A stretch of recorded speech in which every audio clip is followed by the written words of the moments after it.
Better than most. Better than most.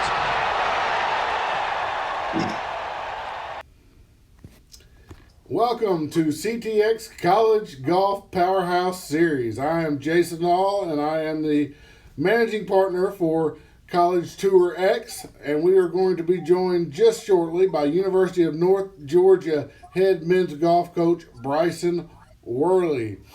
This will be our third installment of the College Tour X Powerhouse program series, and we're just really blessed to have these coaches take the time to highlight their great programs and talk about all the cool stuff that's going on with college golf, even through these challenging times.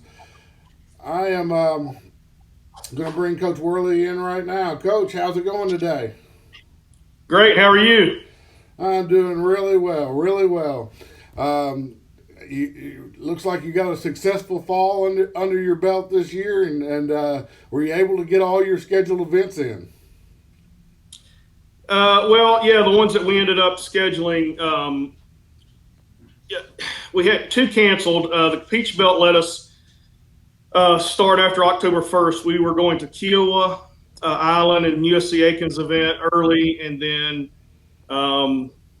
we were hosting our event at the end of September, so we had to cancel both of those. But then we ended up still getting to go to Camden, South Carolina, and playing a really good event. And then we ended up hosting at a neighboring course here at the end of October in a phenomenal, really good field here, men's event at Chattahoochee Golf Club in Gainesville, Georgia. And we had some of the best teams in the country there. And so, yeah, so we got to play two really good events, which was important for us. We got kind of a young team, and so that was good. It was good to get to play. I know a lot of teams, regardless or depending on division and conference, didn't get to play, and so the chance to play twice was huge. Yeah, that's great. That's great, and I mean, we might as well just jump right into the rankings that just came out a week or so ago, and both programs at University of North Georgia highly ranked. The men's program ranked number 11 going into the spring. Women's program number 5. How proud are you of that recognition? Yeah, I mean, it's great to be noticed, and it's a good start, and it helps us going into the spring. It's the highest either one of the programs have ever been ranked in the country. And it's still pretty important because even though some of the teams aren't playing like the best, one of the best conferences in the country is in the Sunshine State Conference in Florida. They didn't get to play. But still, there's some really good programs that played in the fall. And so to be recognized that high for both our programs is huge. I know our women's head coach, Sierra Campbell, is ecstatic about their start as well. And so it's a good building block. It's nice to be noticed, and it shows that what we're doing is working. But like I told my guys, it doesn't really matter until April. So let's keep getting better every day and see what happens at the end of it. For sure. You're in your third year now at University of North Georgia, a very accomplished Georgia high school career, a couple of state championships as a high school coach. And now just immediate success, continuing forward and taking the program at University of North Georgia to the next level. How do you equate the college job of coaching a team to the high school job, which you did for many, many years of coaching a high school team? I know I've got a unique situation being a high school coach and coming into college, and that is a unique path to get to where I am. Golf, outside of the players being better, golf is golf. People still deal with the same fears on the golf course and the same, situations on the golf course for the most part. You may be dealing a little bit at a higher level, more speed, more strength, those types of things. But, the game itself is kind of people are people. And I'm a relationship guy. We work really hard on building relationships and trust. And I have an advantage, I think, in that, I spent so many years at the high school level and watching players develop. I had a junior program as well. And, I had it's unique in that I would see kids develop all the way and from, 8 years old all the way up until, 18 years old. So I'd have them for 10 years, and you get to be really close to those, guys over you get to, the prom and dealing, the fears of, and the goals of getting to college, and then the fears of not getting, and all those things that pop up and the adversity that comes with that, and the joys that come with it. And so that transition I also understood the transition from high school to college was a hard one. And so I really we focus hard on that freshman year transition. And then also we work with them off the golf course a lot into that transition into either professional golf or the professional world, whatever they desire to do. But in my previous job, I was an assistant principal. And so I was really busy. I'm enjoying just spending a lot of time just focusing on the golf part. And it's been a lot of fun, to be quite honest, and very rewarding. Well, do you find that having come from the Georgia high school system, having all those deep relationships within Georgia high school sports, is that an advantage maybe when it comes to getting to know these high school players and building your future teams? Yeah, from a recruiting standpoint, obviously I know a lot of, I've got good relationships with a lot of coaches in the state of Georgia, and especially at the good programs for sure. And so kind of know where the hotbeds are, and I know where, those diamonds in the rough may pop up, those late as well, and some of those places that aren't noticed as much. But, to answer your question, I think that I want to see a kid at the high school level during the season. How do they handle the academic side? How do they play when they're having to go to school and travel? And I know there's a lot of really good high schools in Georgia and a lot of really good tournaments. I know where those are, and these are not 9-hole matches per se. These are 2-day 18-hole events where they're having to travel, and I like to kind of see how they handle that stress and that experience, and and then go watch them at a high school event. How do they interact with their teammates? Are they a good teammate? Because if you choose and want to play college golf, you're going to be on a team, and that's I tell my guys, this is I'm maybe a little different than most. I'm pretty big on team chemistry. I think it's pretty hard to quit during a round, or to get really frustrated and kind of, for lack of a better term, go in the tank if you're looking across the fairway and and you really care about the guy one fairway over and know that he's put in as much time as you have, and you guys share the same goals collectively. So I think that's pretty important at the high school level. If playing on a team isn't important, I tell my guys, just go ahead and turn pro. You've chosen to play at the on a team. So to answer your question again, like it's pretty valuable to go watch prospects in a high school event. Definitely. So, as a coach at the collegiate level, you're forming relationships with these young men that come onto your program, and I know that some of the strongest relationships, and maybe the only real relationships where I still keep in touch people from my collegiate high school, background is with the coaches. How important do you take that, the relationship building, and helping mold these young men that become Nighthawks? How do you help help them prepare for the future in life, even outside of golf? It's funny you ask. I was just reading a book and rereading a book and talking about, at the level I was at previously, we had won everything. We had some of the most successful teams that you could ever ask for over a span and over my career at the high school level. And one thing I realized pretty quickly, and this is kind of what the book I was reading was touching on, and you get to the mountain, and then the next thing you know, you're just resetting a goal. And so you have to really explain or really dig deep and figure out why do you do what you do, because when you get to the top of, for lack of a better term, get to the top of the mountain, there's always something else going to pop up. And if you're not sure really why you do things, and if it's solely to win, then you're going to be kind of unfulfilled as a person. And so for me, I think it's, the happiest I've ever been, or the happiest I am, is when my guys come back and visit.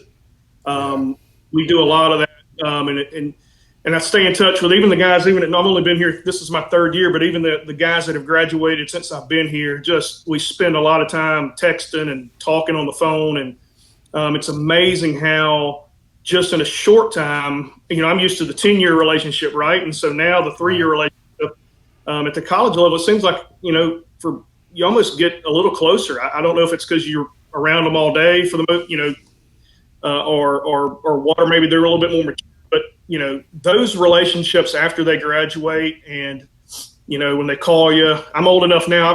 I've got former players that have kids. I've got one that's got more kids than I do. So they're 30s now, and so that's pretty great to see. And I'm as proud of them for being great fathers and great husbands as much as anything else. And the winning, I can't tell you, I really couldn't tell you what any of them shot. I know they were all pretty good players, but I remember, you remember their character, and you remember where they started and where they ended up, and how they are now. And that's to me what's important. Oh, for sure. I mean, that's what's, that's what life's all about. Just watching these guys, young men, face the adversity they face from an athletic standpoint, and then how they can maybe take that and apply that to life, because it only gets tougher, right? There's no easy road out there. So, I mean, from my perspective, we talked a little bit before we got on there. I have a daughter who will be playing college golf soon, and it's just coaches like you that really just have the investment in their program. I mean, that's what, from a parent standpoint, that's what's the reward for playing college golf. It's not necessarily the competition, but just knowing that they're going to be around a solid individual in a solid program, learning to work as a team, which is sometimes not always the case in golf. So I can't thank you enough for what you've chose to do with your career and your life's passion here. So thank you so much for that. Thanks. Yeah, no problem. I look at your roster, and it's mainly Southeastern players. A couple, maybe a little bit outside the Southeast, but it looks like that's your core. Is that the strategy going forward, to kind of put a fence around the Southeast and try to grab the best talent, because we know there's tons of talent around here, or do you expect to go to more of a national reach with your players? That's a great question. I'm pretty deliberate in trying to find the best players I can that fit into the culture, and to the team chemistry of what we're trying to do here. Now, wherever that is, I'll go find them, I hope, or try to. But what I found is there's so many good players in the Southeast and in the state of Georgia even, that I don't have to go very far. The young men in our program right now, they all fit what we're trying to do. I know I have a lot of them, but I tell you, it's a joy watching the culture change over the last 2 years, and going into this 3rd year, and how they all gel together and work hard and are trying to do those things collectively as a team and get better. And I'm trying to find guys that, and their opinion matters with recruiting. I'll bring those young men in, and we'll sit down and let them spend some time with the guys. And my guys know what I'm very transparent with them. This is what I'm trying to do. This is, we talk about our standards and who we want to be a part of our program, and they'll tell me up front, this guy fits what we want to do, or this guy doesn't. And that's important to me. And I've learned that over the years. I'm pretty deliberate in how I do things, but it's still a gut feeling at the end of the day. And so far, luckily, we haven't missed any. But and even if a kid struggles, and then I try to, instead of just dismissing a young man, or student athlete, I try to help them realize how to get better, how to be a better teammate, those types of things, and try to, because I inherited a program when I got here, and so I had, that first year was a tough shift from where they had been to what we wanted to do here, and And luckily, I'd had 4 guys on the team that had played for me in high school. That helped. That was just tremendous. Most coaches don't have that luxury to have someone have a group that understands how we want things done and how we're going to represent ourselves. So I was pretty lucky in that standpoint. But no, it's funny, we joke. I know Division II especially, there's a lot of international players, and I'm recruiting internationally.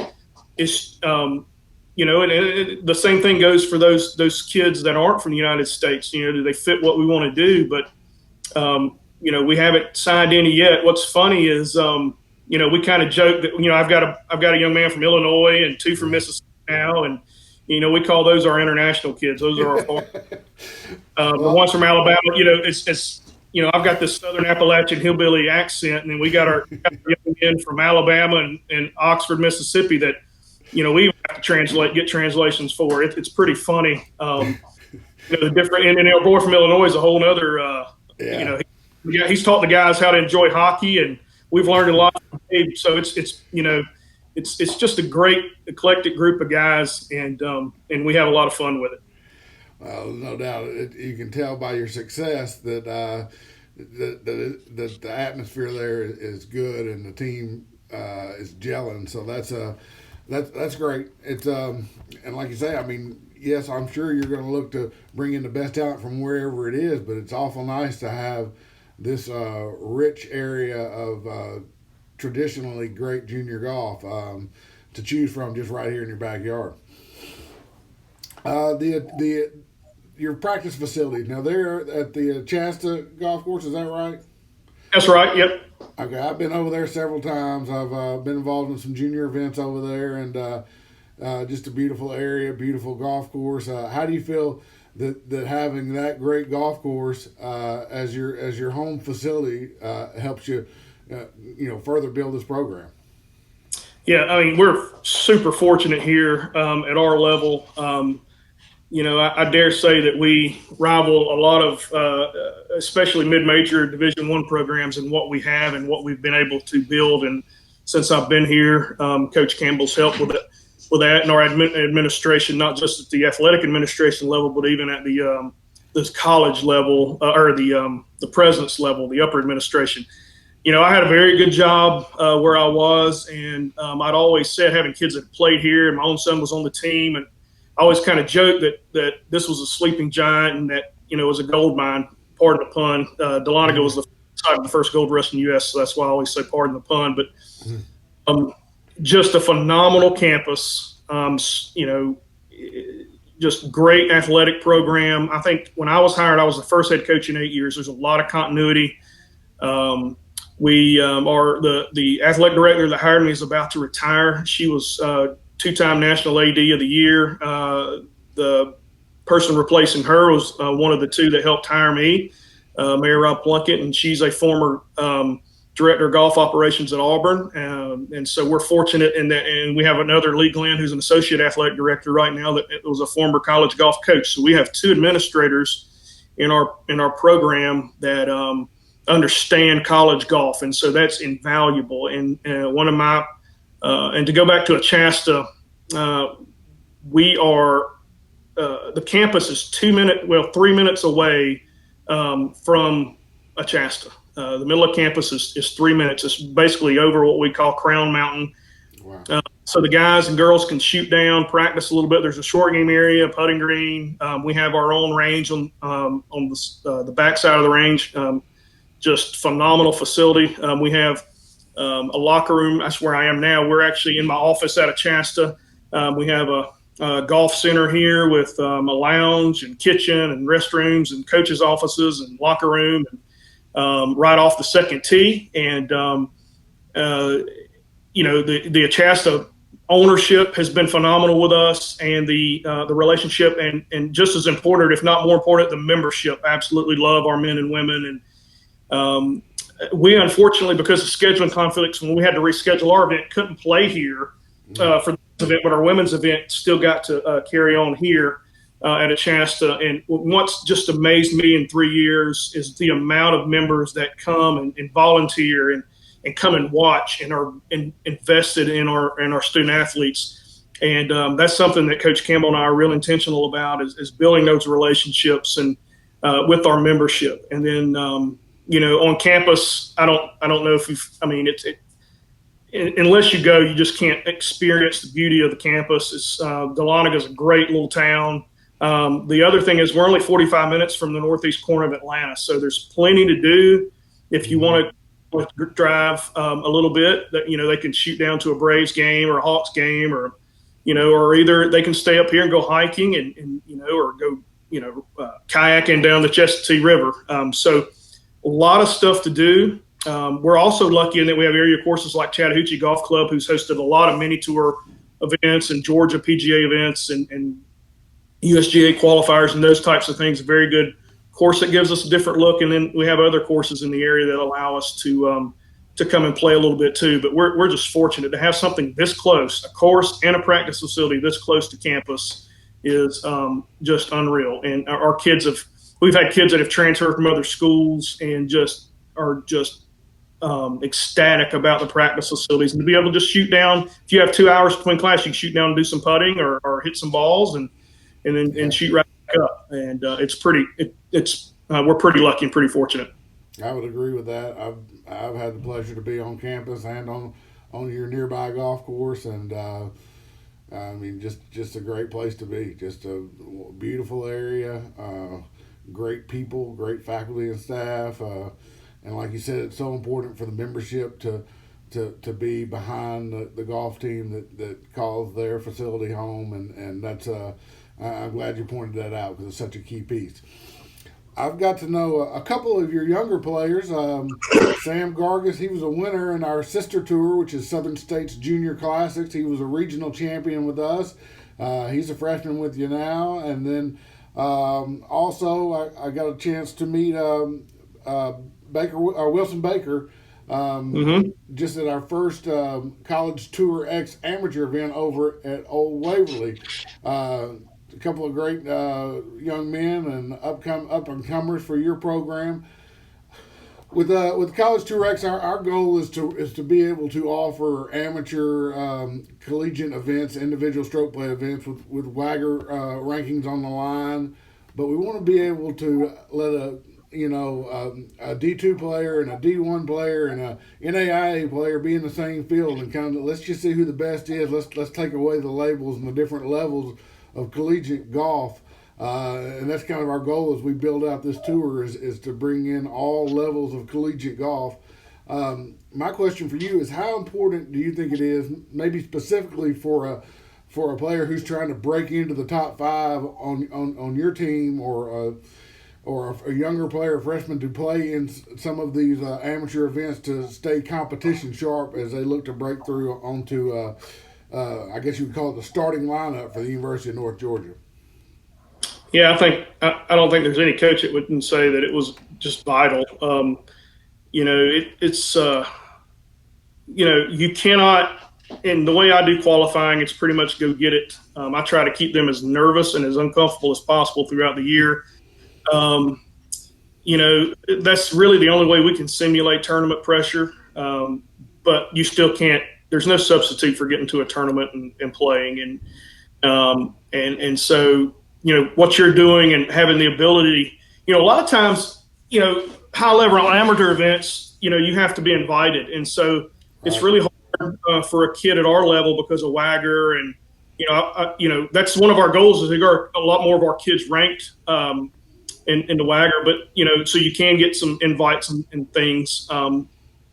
But to have an opportunity to go play against other high-level competition is just vital. It's just you can't beat it, and especially this year with COVID, and we were lucky to play twice, but that one wasn't until October, and then my guys, again with the culture change, have seen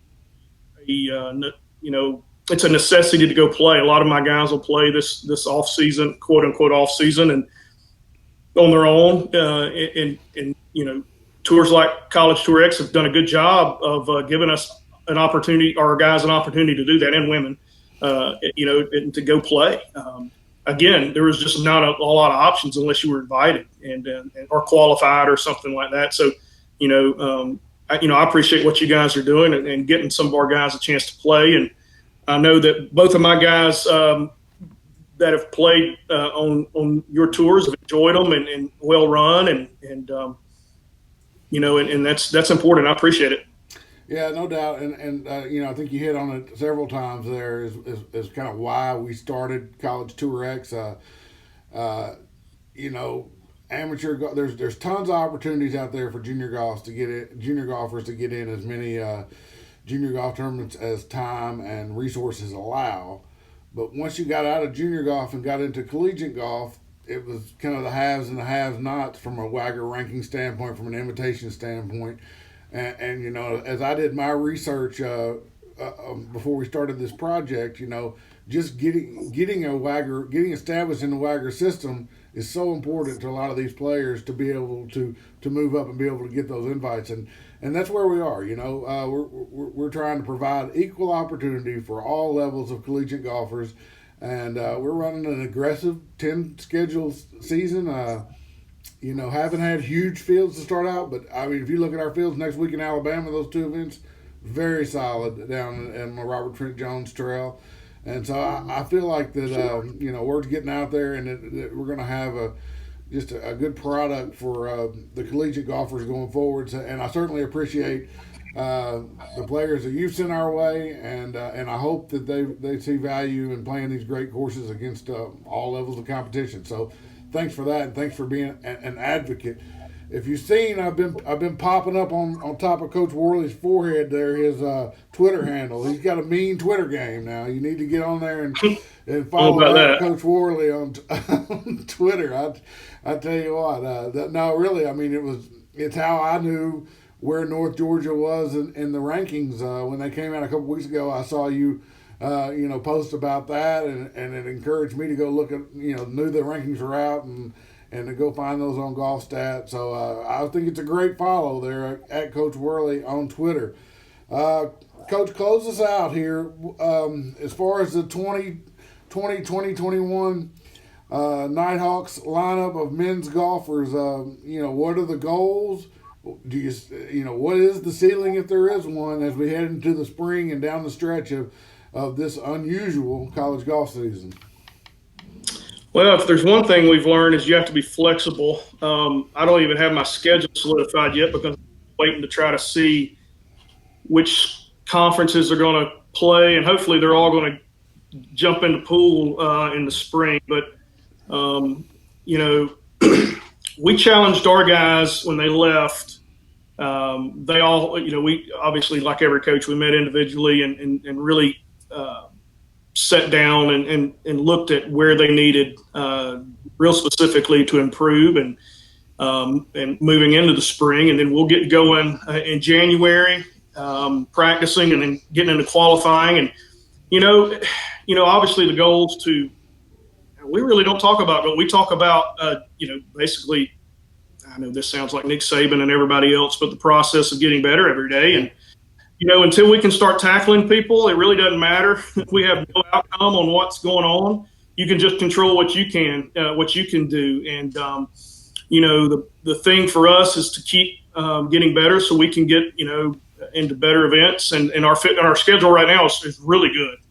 We've been able to get in some really good events, and it's been good for my guys to play against the best teams in the country and to see how far away you are, and then two, but how close you are. And so, like I tell them, if you never see it, you never know what it looks like, because that, I'd be lying if that wasn't a long-term goal of ours, is to be one of the best teams in the country. I wouldn't be doing this if that wasn't the case.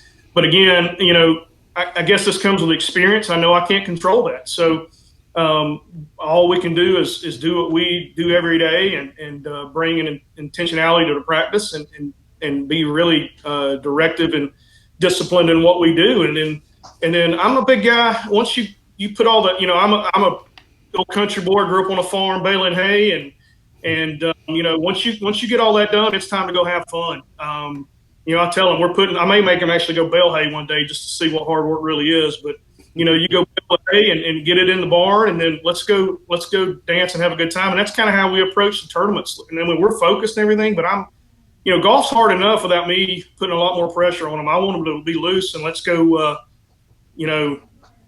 see how nervous we can get. I tell guys, it's not, we don't do all this work to be the first group off on the last day of the conference tournament. Like, we want to be in the mix, and I don't want you sleeping the night before. I want you nervous and excited, and let's go play. And that's something that they're getting a little bit of taste of here at North Georgia they haven't had before, and that's fun to get to watch. Again, I've kind of been through that, and I want to win at this level as well, and I think that eventually will happen. But I like watching the young men get a chance to experience what it's like to have fun at high level competition. That's and that's what it's all about. I mean, we all do this so we can win and have fun, and so you'll see me have a lot of fun with our guys. We'll be laughing. Some teams are a little bit more serious, and that's okay. But we're gonna have a good time when we get somewhere.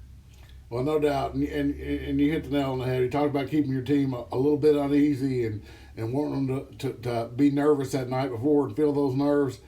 That's the only thing I remember really about my amateur and younger golf career, and that's what I miss is those nerves, that feeling in your stomach, that feeling of competition, and when it's gone, and you can never get it back. And so, definitely it's why we do what we do.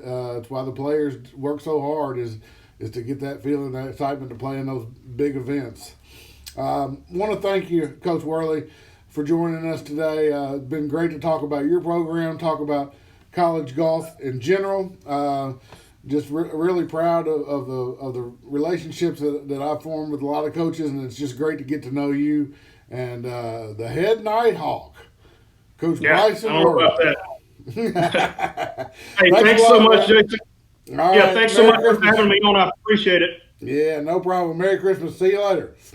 All right, thanks.